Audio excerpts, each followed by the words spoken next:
Lynn Renault a de l'énergie à revendre.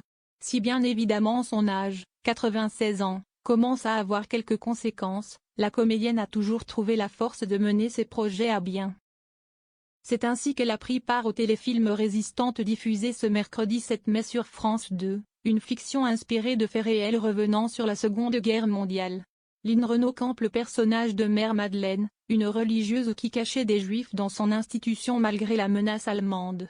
Ce rôle, on peut dire qu'il lui colle à la peau. Lynn Renault n'a jamais été la dernière à tendre la main aux autres pour les protéger et leur venir en aide. Cet altruisme, elle en a fait son quotidien et il s'est illustré dans plusieurs de ses engagements. Impossible de ne pas nommer le SIDAction par exemple. Si elle ne s'est pas montrée lors de la soirée du SIDAction organisée au mois de mars dernier, Lynn Renault a enregistré une vidéo pour montrer que malgré tout, le combat continue.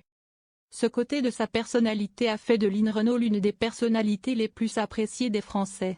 Mais si la meneuse de revue s'est attirée les faveurs de tous, ce n'est pas forcément le cas dans le sens contraire. Lynn Renault s'est mis beaucoup de gens dans la poche, à commencer par les personnalités politiques.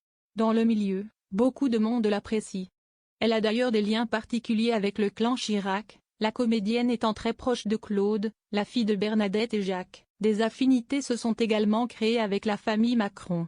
Elle s'est penchée sur cette relation dans une interview pour Paris Match en février 2024. « J'aime surtout Brigitte.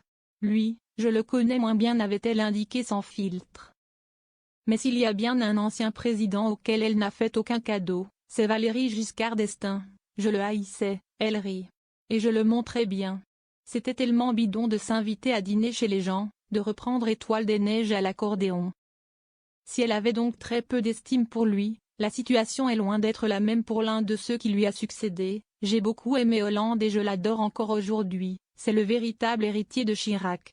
En plus drôle encore. Ce dernier appréciera sans doute le compliment.